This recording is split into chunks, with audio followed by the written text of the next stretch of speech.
and welcome to the Comedy Slab podcast. I'm Shane O'Connor. You're laughing already. And he's Adrian Lacey. Do you know how sometimes when you start with a hello and you think that wasn't my hello, I don't know whose hello that was. It's the posh one off the telly. Oh, and hello. I made my daughter laugh. I mean, in fairness, she is only, she just turned 2. And I don't know why. And I said to her, I was doing a lunch today and I said, this is the great thing about having a 2-year-old is you become the best comedian in the world. And I just said to her, I did some cheese on toast for lunch and I said, would you like some tomato? And she thought, I'm laughing. I've got a 2-year-old sense of humour. And now she's going around going, tomato. Yeah, I don't know what. So, there you go. If you want to stick around for some gags like that, like we'll be naming all kinds of fruit and veg. And doing it in a funny voice between now and the end of the podcast. This is the Comedy Slab podcast. As I mentioned, I'm Shane O'Connor. He's Adrian Lacey. We get together every week and we have a chat about comedy because we both we were talking a long time ago. We used to do a kind of news review podcast, and it just got more and more depressing as the weeks went on. And we were talking about, we've really enjoyed doing a podcast together. We were talking, about what we could do, and we obviously hit on the idea that we both have a great love of comedy. And so it's always a pleasure, never a chore, when we get together and have a chat about comedy programs. Well, sometimes it can be a little bit slow going, but you're not going to like everything, are you, really? We choose alternate weeks what the comedy program is that we're going to, as we call it, put on the slab. Something that we either watch or listen to, because obviously radio, TV, internet, many forms that we can watch these programs now. And between now and the end of the podcast, we'll play you a couple of clips to give you an idea of the program that we've chosen and the program that we're talking about. And we'll also give it a mark out of 5 each, giving it a grand total out of 10. It was my turn to choose last week, and I chose Saxondale, the Steve Coogan lesser known vehicle, which we'll come to in a moment. But before we do any of that, you spotted and we always do this, don't we? Do a bit of comedy news as well, or just chat about things that we've seen in the news that have got a comedy connection. You found a great one, I think. It's a great story that you found this week. In your favourite leftward-leaning organ, the Guardian. My kidney. Oh, right. Okay, yes. Leave it.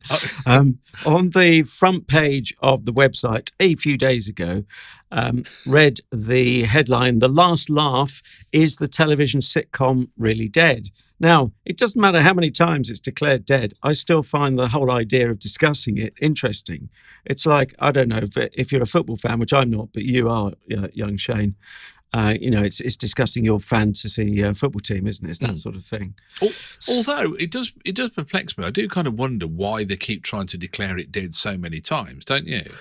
It's I won't use the term clickbait. It's more sophisticated than that, but it's something we care about, don't we, collectively? Even though we might not go day to day, hour to hour thinking, I really care about the sitcom form. Maybe we're not typical as presenters of the Comedy Slab, but I don't know, collectively there's a kind of, isn't there a pride around, in this country perhaps particularly, the value of British comedy and sitcoms and... Well, I'm not saying they do it better, but the Americans certainly do it in a more prolific manner, don't they? I mean, they have copious amounts of successful and rather less successful sitcoms, and I think they've kind of tried every format, including they've taken some of ours and tried to adapt them and put them through the American ringer as well, haven't they, really? So, but you're right. I mean, there is something... I think the problem is that there is a nostalgic link between the term sitcom and what images that conjures up for us, because there's a generation like ours who, when you say sitcom, they think some mothers do have them, Only Fools and Horses, Dad's Army. It just goes on and on and on, doesn't it? But like kind of like almost like a golden age. So I just wonder if what we're talking about is shorthand for that golden age of that kind of sitcom. I think for people of our age, perhaps it is, but we need to widen out the debate. But this is why I'll always find it fascinating, because I never know where does the sitcom stop. I mean, the demise of it was predicted at least by 1999, says this Guardian article. And then Victoria Wood, bless her, and rest her soul, in 2005, did much the same. The genre's demise, she said, was upon us. And she blamed, and I've mentioned these two in the same breath, blaming quotes really, The Office and the royal family. And what they have in common, and what was pretty radical at the time, was the idea of a comedy with a recurring cast and self-contained episodes, I think. Are they self-contained? Well, there's a sort of overall series arc with The Office, I think. Yeah, but they can be. They could. I mean, you could literally dip into any one, couldn't you, really? And you wouldn't be floundering, would you? Yeah, I think you're right. Yeah. So, but what they don't have is a live studio audience watching them in real time. Now, of course, you go to America, sometimes that's all canned laughter anyway, but the effect is the same, isn't it? Or at least I think that's sort of splitting hairs in a funny way. This is Victoria Wood's definition. The kind of sitcom she means that is filmed in front of a studio audience and has very obvious jokes. So that's the form that she was predicting the death of. I think. I mean, to me, a sitcom, as the name implies, a situation comedy, is a comedy that arises out of a situation. So it's intrinsically comedic, and it is there is a situation. So, you know, Porridge, they're in prison. Dad's Army, they're in the National Guard. You know, Only Fools and Horses, they're wide boy traders in South London. And so it's as broad as that, isn't it, really? And I think, you know, you're talking about whether it's got a live audience, whether it hasn't. That makes a difference. And you know, this was writ large for me the other day, watching children's TV. There's a programme that Justin Fletcher does, and Mr. Tumble, a lot of people know him as, but he does a programme called Justin's House. And it used to be a wonderful hybrid between Crackerjack and pantomime, and they had kids in the audience. Well, because of COVID or whatever, I don't really know. I mean, the kids are at school, so I don't see why he can't have a studio audience. He doesn't have a studio audience anymore, and it has just sucked the entire life out of the programme. So, and you know, we've talked about this before, about whether you, and I saw it. Remember the Goes Wrong show that we slabbed a while ago? I've been watching episodes of that, and some of them have got like a limited audience in, and it changes the whole dynamic of it. You know, because it's very much a kind of stagey sort of thing. So I think there's room. Don't you think there's room for everything? There's room for The Office, and there's room for the, you know, for Terry and June style stuff. I mean, it's a broad church, isn't it?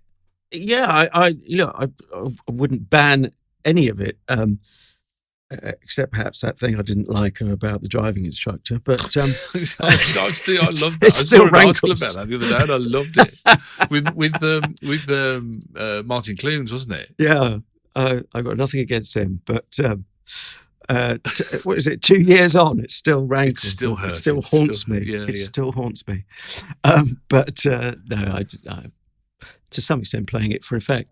But it's more about the definition. Here's the interesting thing, though, about Victoria Wood. I distinctly remember in my days, back in the war, working at TV Centre, when it was BBC Television Centre, when the BBC was the proper BBC, the sitcoms were proper sitcoms. Victoria Wood had a show that I was told, I didn't actually work on it, I'll be honest, but it was designed not to have a studio audience see it, so they recorded it without. I think this would have predated both The Office and the royal family, so this puts a different light on her remarks. And apparently, according to my sources, which I trust because they were colleagues I worked with for years, sound colleagues in every sense of the word, one of them had to actually record the laughter of, it was a live studio audience, but after the effect, they lost their nerve. The producer, I was told, I think it's the producer, or it came right from the top anyway, lost their nerve because, of course, it wasn't a normal thing to do in those days. This is mid to late 90s, and more likely mid 90s, I would think. And of course, all the timing was out, and that was the point my colleague made, which was he couldn't make it work as a sound mixer, extremely experienced. But just normally the experienced actors wait for the laugh; they don't tread on it. Yeah. And actually, if you told them there's going to be an audience, but I'm sorry, we haven't got them at the moment, a good actor will be able to fake that as well and get the timing right. Where do you stand on the thing? And I don't, it was only because they used to mention it. And was it the American sitcom called Rhoda?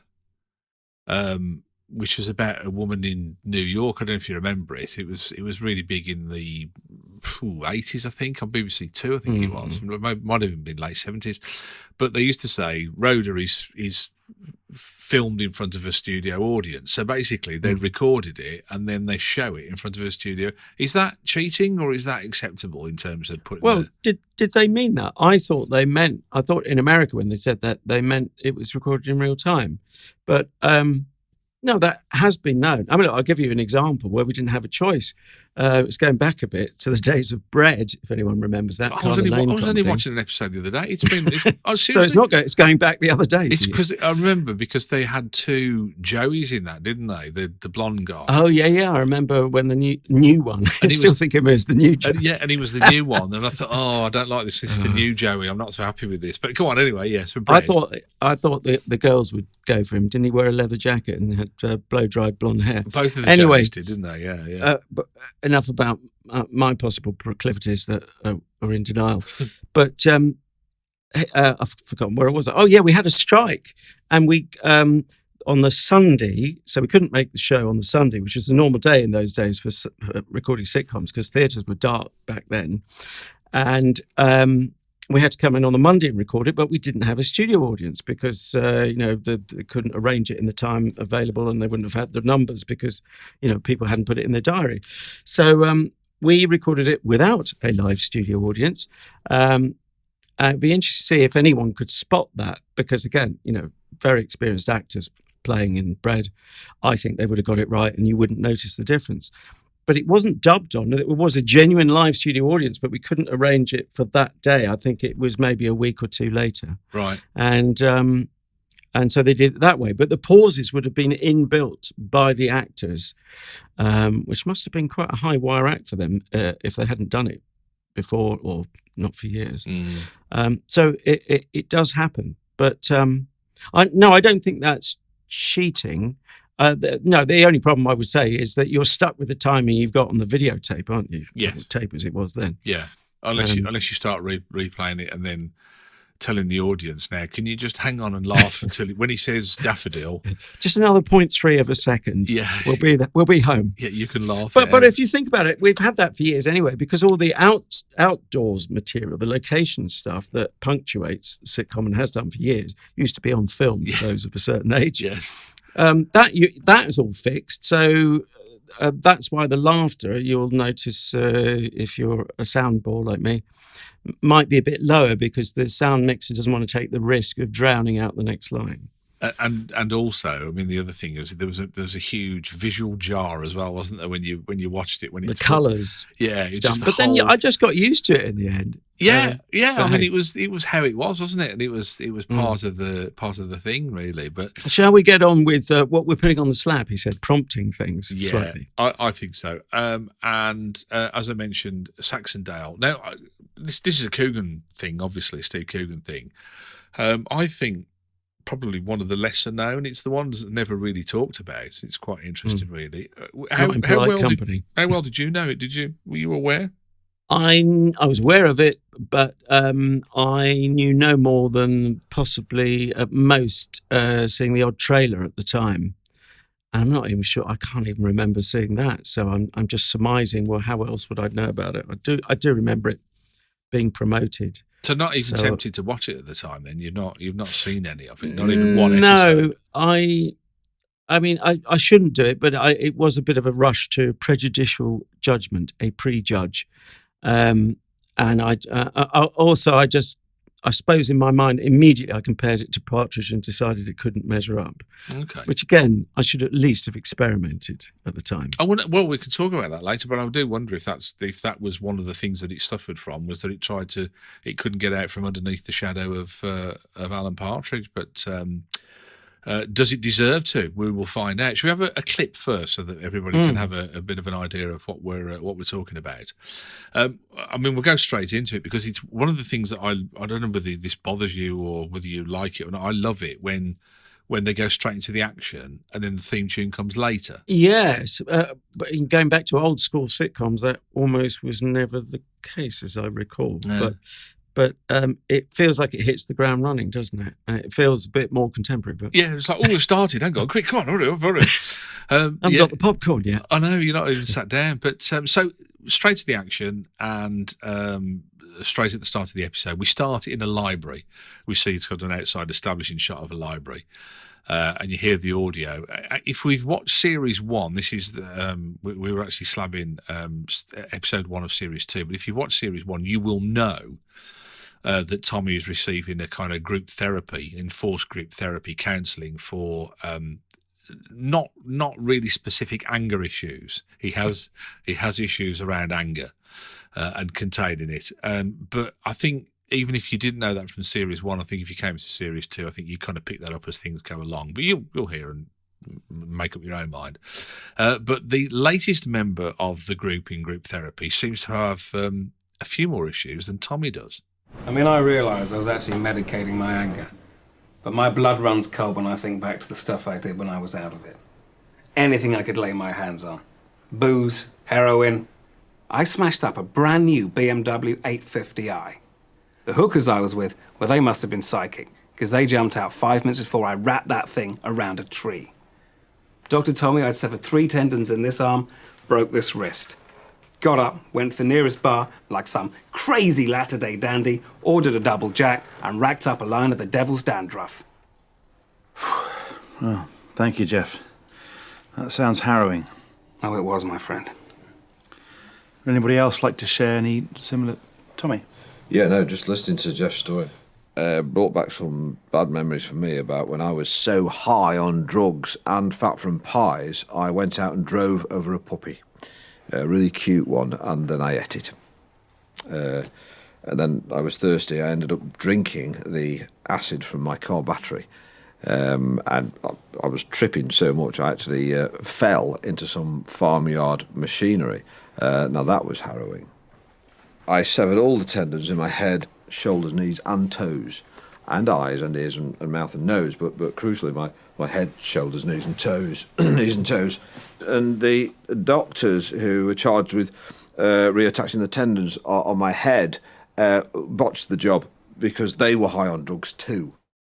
How many tendons are there in anyone's head? Oh, lots. Are there any? There's loads of them. When they're all around your neck, aren't they? They hold your head on, don't they, really? I was so angry. I met, it's not because I met him, but I met Neil Kinnock once, Lord Kinnock, as he was by then. And I was going to tell him, we got talking about running and exercise because he discovered that relatively late in life. And I was going to tell him about my tendinitis. So I had this gag prepared whereby, and it was absolutely true, I had problems then with tendinitis. And I was going to say, yeah, it stopped me running. It was such a pain, such a pain. In fact, it was a militant tendency. I had it all lined up and forgot to do it. I said, goodbye then, thanks for coming. At the beep. I know. But then I told the joke to his son, who I met a few weeks later, Stephen Kinnock, who's in the same trade as Dad was. And Stephen Kinnock, nice guy, but he said, yeah, don't give up the day job. Charming. With that withering. Did you say, do you want me to write it down? Could you tell your dad? Yeah, could you pass that on and then credit me at the end? Yeah. And then I am available to write any of his speeches. I think it was a thank you no. It's such a shame we don't get to hear about the dolphin that Saxondale used as a bong and went or whatever the noise is. I can't do it. Anyway, right. So you'll be wanting a headline, young Shane. Yeah, go on. That'll do. No Saxondale, we're British.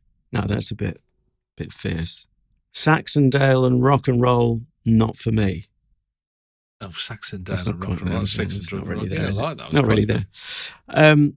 Underwhelmed, I think, would be if it had to be a one-word headline. Really? Yeah, and I did genuinely try to clean the slate of prejudice in my head, and I think I succeeded. But I'm afraid it was as I feared. It was in the sort of subgenre of Steve Coogan things that just, I know it's such a cliche maybe, but we were heading that way anyway, to say it doesn't measure up to Alan Partridge. People who don't rate Partridge won't understand that. But Partridge, by comparison, and it seems unlikely to describe Partridge as complex, but by comparison to Saxondale, he seems much more 3D. I do wonder whether that's an episodic thing that if you just see more. You see, that's the thing, is that although I can't remember it vividly, I've watched both series more than once, so I'm kind of quite au fait with it and the general premise of the whole thing. Let me just start picking apart his characterizations. The one thing that struck me, and I've never really noticed it before with Steve Coogan, is that he never chooses an obvious accent to give his. I mean, I know Partridge is very RP, but he kind of based him, that he was from Norwich, and who chooses that as an accent, and says, "Oh, Norwich." And the Tommy Saxondale thing. I mean, his accent. He's kind of sounds like Northamptonshire sort of. I don't think it's high as Manchester then, obviously, which is Steve Coogan's. Yeah, no, I mean, it's not his accent, is it? But I think he always, I don't know where that comes from, but I always think his characterizations are so spot on because he doesn't go for an obvious, overblown, accent and do a kind of thick Liverpool that everybody does kind of thing. But I don't know. I thought. Even in this episode, I thought his character was quite complex, and as it goes through, and he's kind of hankering for the old days, and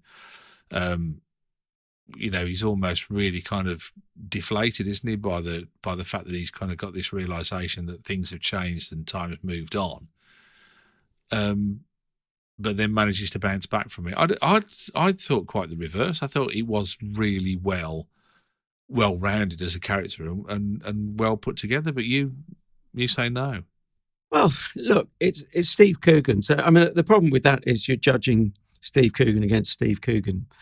And so, the baseline is higher, so expectations are higher. So when we finally get to scoring it out of 5 each, or certainly my score, it would be hard not to be measuring it against Steve Coogan at his finest, as opposed to an absolute figure whereby anything he does is streets ahead of loads of performers because he works so hard. There is the natural gift, but I'm not even sure I agree that the character has this realization that things aren't ever going to be quite as good as again. I think, a lot of Coogan's comedy isn't that his characters aren't, certainly Partridge, it's about their lack of self-awareness. Yeah, or also they're people living out of time, aren't they? And I think that's it's very much like Partridge is a man out of time, and I think Saxondale is a man out of time. I mean, that's probably, that's where the whole premise comes from. But I mean, the Saxondale thing, I don't know. I just kind of, who would say, okay, I've got this new character. He's an old roadie that's toured with everybody apart from Led Zeppelin. Don't rub it in. And that's all that people ask him about. Did you tour with Led Zeppelin? No, I didn't. And he talks I've met people who talk in the same way that Tommy Saxondale talks, and in actual fact, there were a lot of people in BBC Engineering who talked. Could you possibly comment? You must have met. Well, hang on 1 minute. I realised about halfway through. Hang on, someone who used to be a sound guy who's hankering after the past or talking about all the big acts he's worked with. Who's that remind me of? Maybe that's why I didn't enjoy it so much. It's too much like a mirror. It was a documentary. Exactly. Adrian Lacey, Alive. It's so random. I mean, to me, there is in the back of my mind, there's a nagging feeling that it's actually based on somebody that he knew. And you know that it is actually a real person, because I think you can draw on that a lot easier. But it's almost so random that you couldn't make it up. Is that fair, or I don't know? Well, certainly again, because he's got such a complete work ethic, a very driven. As with his accents that you're saying, I don't think he would necessarily worry if he had to work very hard to create a character. It's probably an amalgam, isn't it? Little bits of this and bits of that. Certainly there's loads I could identify, not just with myself, but with colleagues and people I've worked with, and certain people who might be quite fond of a pint, and he had a certain girth, shall we say, that reflected that. Well, that's the other thing as well, I think, is that, obviously he puts comedy teeth in, and Steve Coogan uses comedy teeth quite a lot, doesn't he? Because I think, they shape the mouth, they change the way that you talk, they're really quite useful in that sense. And he's got a wig or hair or what, extensions or whatever, however they've done it, but he's kind of got this kind of mop of hair as well.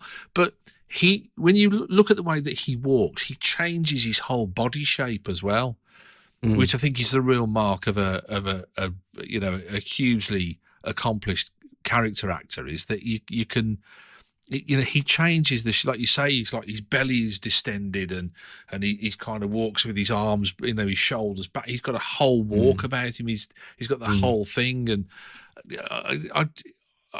it really breaks my heart that this isn't more widely recognised as being the great piece of comedy that it is. Well, again, it's that classic thing for me of being less than the sum of its parts, but there are some fantastic parts to it, and I enjoyed the clip we just heard, and we've got another one in just a mo, and it doesn't add up to something that intrigues me as a character that makes me think there's hidden depths there, because there aren't.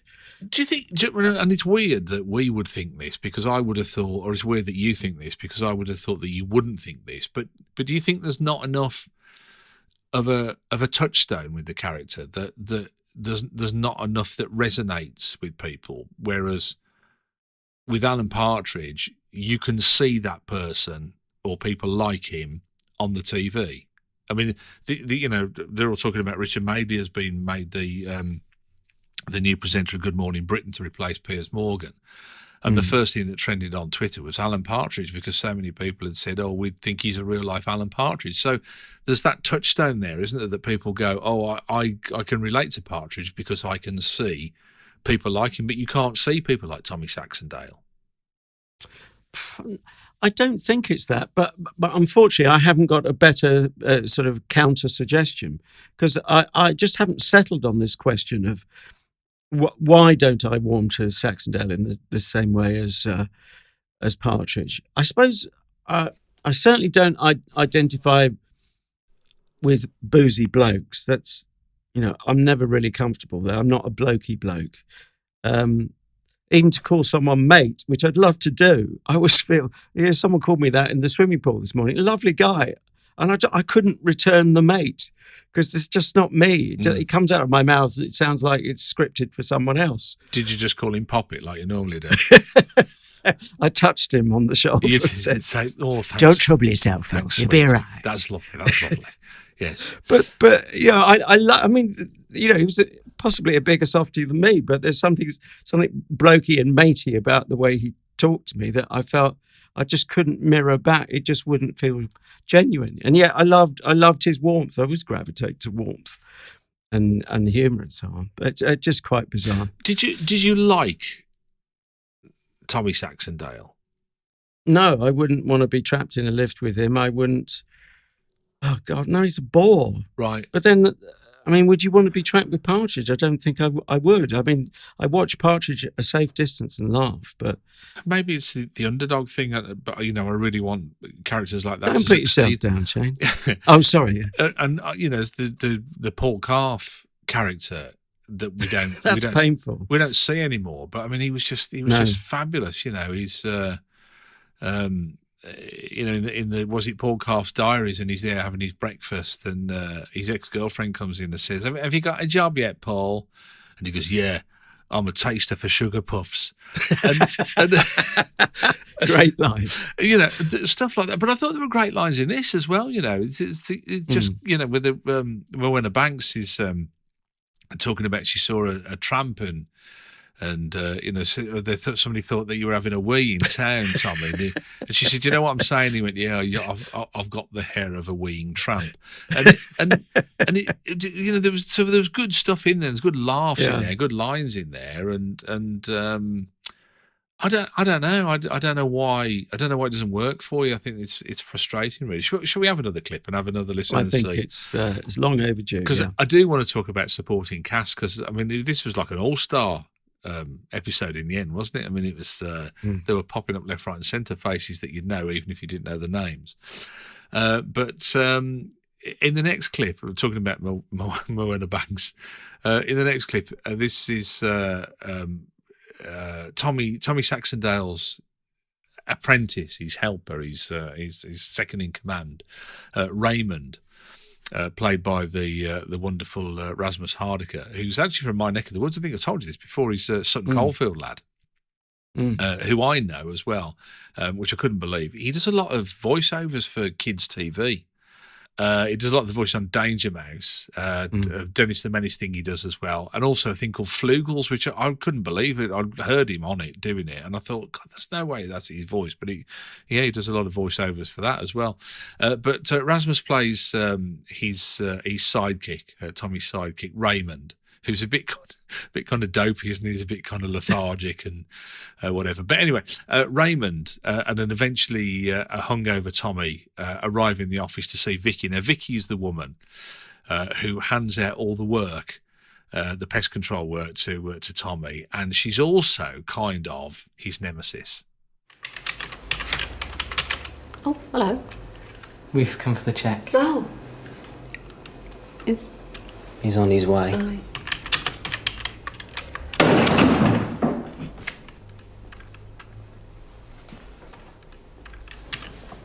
Hello, Vicky.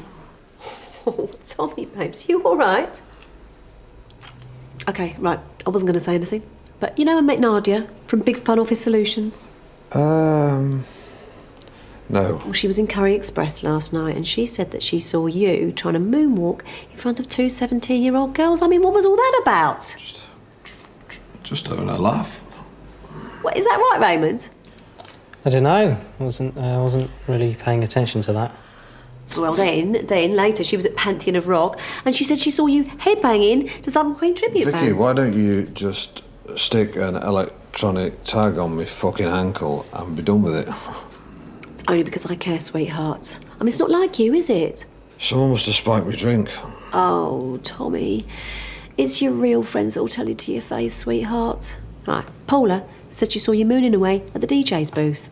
Now, I know you're in not bad shape, but Paula said that when you dropped your keks, it wasn't good, babes. Now, I am not going to go into detail in front of Raymond, sweetheart, but the phrase turkey wattle has been bandied about. And that's not right. What, pray, is turkey wattle? Well, we can sort of guess. Is it wattle as in wattle and daub? No, it's the turkey wattle. It's like the thing that hangs down from a turkey's chin. Right, okay. On their chinny chin chin. I love it. Okay, yes, that's quite graphic, isn't it? She's brilliant. She's this Mrs. Badil, don't you? I had forgotten, but thank you for reminding me. Next time I go round there, it will make more sense why she's there. She's also the voice of Mummy Pig in Peppa Pig as well. But you're so across all those children's artistes, aren't you? There are so many people that are earning a very good living, thanks very much, by facilitating children's TV. Yeah, it's incredible. Don't knock it. No? Don't knock it. I've got this theory. All we've got to do with kids' TV is just repeat the old stuff. They're not going to know, are they? Although you could still put out the herbs now. No, I don't think you could. I don't think you could because I think the pace has changed. I think they just have to put up with it. What are they going to say? Is Annie going to say, "Oh, darling Daddy, I'm afraid the pace is not contemporary enough"? Well, they wouldn't watch it. They'd just be bored. They'd just walk off. I watched an episode of Captain Scarlet, which I used to love as a kid. And as an adult, I was going, get on with it. What are you, come on, hurry up. And it's like this same establishing shots going on for hours. You think, oh, no. But there you go. Anyway, supporting cast, what do you think? I think you should tell me some of the names because I'm not very good with names. But the guy we know from Alan Partridge, the TV show, who's sort of straightened out, a former sound guy Malcolm. On the road, came off the road. The guy who's got the audio-visual company, Malcolm. Yes. Played by Simon Greenall. Simon Greenall, that was the name. Who's Michael, isn't he? Which, I don't know if a lot of people know, but Michael got killed off. They killed Michael. No. Yeah. They killed Kenny. In, is it I Partridge? Or one of the books, he's killed him off, Michael dies. Yeah. Simon Greenall is also the voice of the meerkats in the meerkat advert. He doesn't need to work ever again, does he? Really? No. He doesn't need to do anything other than no. I mean, the lovely Ruth Jones. I mean, from Gavin and Stacey. Now, well, can we talk about that character as we've moved on to her? Yeah. Which is, do you not get the impression? I'm convinced that they haven't been together for very long because she's still smiling when he's being tedious and hungover and goes out with the boring old lads. Yeah. And that is part of the problem for me. Again, you sort of boorish lads. That's a very thin joke, really. I think the backstory is that I think that he's divorced, and you're right, and she's his relatively new girlfriend. Well, I give it 5 minutes myself because she ain't going to be smiling for much longer. He's that tedious. Love is blind, but eventually, they'll spend long enough together for the scales fall from her eyes. Was it because I made you watch another thing with Greg Davis in it as well? Because he popped up, didn't he, as well? You're not a... I wasn't... I'm thrown by a tash. I wasn't completely sure. I thought, that guy looks like Greg Davis, and I should have looked it up. But, and it didn't help, really. I know you think it's prejudice, but that character, I mean, look, he's a good actor because he played an annoying character who annoyed me. So, job done, tick the box. But I don't merely switch on the telly to be annoyed. If I want to be annoyed by people, I'll just go on the underground or go to work. Darren Boyd was in there, who was the neighbour from across the street who tries to ingratiate himself, Oh, no, he was brilliant, yeah. Well, that was a nice, genuinely comedic moment. You remember him from White's, don't you? He was one of the chefs in White's, the Alan Davis thing that we slabbed a few weeks ago. I do. I was trying to remember, but thank you for helping Green me. Wing, he's been in Green Wing, Smack the Pony. He's in the new thing with Christopher Walken at The Outlaws. He always kind of plays that neurotic sort of square sort of person, doesn't he? Who's like, really a bit kind of not comfortable in his own skin. He popped up in there as well. The two guys in the Queen tribute band were, and these might not be names that are familiar to people, Dustin Demery Burns and Seb Cardinal, and they had a sketch show on Channel 4, which we must slab one of the times. I must get around to doing it. It was called Cardinal Burns. And they did that, and then they've kind of gone their own separate ways and doing acting and stuff, and they pop up in loads of things as well. So they were in there as well. I mean, you know how sometimes people put like sort of famous, James Backman as well, of course, who was the therapist at the start, who did a lot of work with Mitchell and Webb. Was in all of their series as well. But I do want to, like sometimes you kind of think, did they put them in to try and bump it up? But when it's a Steve Coogan vehicle, as you say, I mean, he's got so much currency. You can't put lightweights in, can you? No, you got to put a good supporting cast in, which I think they did. I'm really, like I say, because I've always championed this and thought, it was something that should have got wider exposure. But I'm kind of gutted, really, that you didn't You didn't warm to it? Coogan, even on the worst day, is still head and shoulders above loads of performers. So it in no way is it a waste of time. It's just well, I'll say when I give the score. All right. I'll try and think of a pithy way of putting it. Let's do that then. Let's turn it into some digits then for Saxondale. Do you want to go first or second? I'll go first. I mean, I still have to give it a 3, which is above half marks, but regular listeners might know that's not my default, and certainly not generous. And what would I say? I just found him a bit of a dull character and a bit of a flat type of person, and in a flattish situation.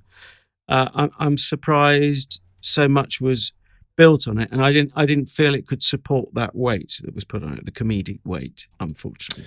And conversely, as it's always the way, you loved it. Yeah, I did. I loved it. I mean, I just think it's great. I think it's a forgotten gem. People, and I'm going to include you. I'm looking at you, Lacey, when I say this. Right, I'm looking straight in your eyes when I say this. To me, people who say that they don't like this, but they like Steve Coogan's work, and they don't like Saxondale, it's a bit like saying, as Alan Partridge was asked, do you like the Beatles? And he said, oh, yes, I like the Beatles. He said, what's your favourite Beatles album? And he said, well, I'd have to say it's the best of the Beatles. And to me, people who just like the Partridge but don't like the Saxondale, it's a bit like, oh, yes, so I'm going to just shout out the catchphrases, and but I don't really get it. And of course, you're talking about me. We should at least point out it is somewhat inevitably, given that it's his company with Henry Normal, it's a Baby Cow production, so a Coogan Normal production. Okay, but so for me, 4.5. It's up there. I think it's. Wow. I think it's a cracking bit of kit. I really do. I love it, and I would urge people, if you get the chance, go out and watch both series. So what are we saying? 7.5 then for Saxondale, and it's time for homework for next week. What are you going to choose? Well, I thought we'd change medium, so we're going to radio, or should I say back to radio. We have been known to put podcasts on the slab, but I'm going for old-fashioned steam radio, and we're going back in time. If you thought Saxondale was a while ago, well, we're going back to be precise, the 15th of March, 1971. If I say, you might find some funny lines in it, but they might be wrinkled lines. Oh, lines from my grandfather's forehead. Very good. Straight in there with Ronnie Barkay, as I can't help thinking of him as since watching Bo Selector, but that's another story and another slab perhaps for another time. Yeah, so Ronnie Barker's lines from my grandfather's forehead. I just randomly heard this as I switched on old-fashioned steam radio the other day, playing out on BBC Radio 4 Extra, so you will find it on BBC Sounds. But as we speak, not very long from now, only available for about a month or so. It won't even be that by the time it all goes up on the electric interweb. So don't hang about. What episode did you say it was?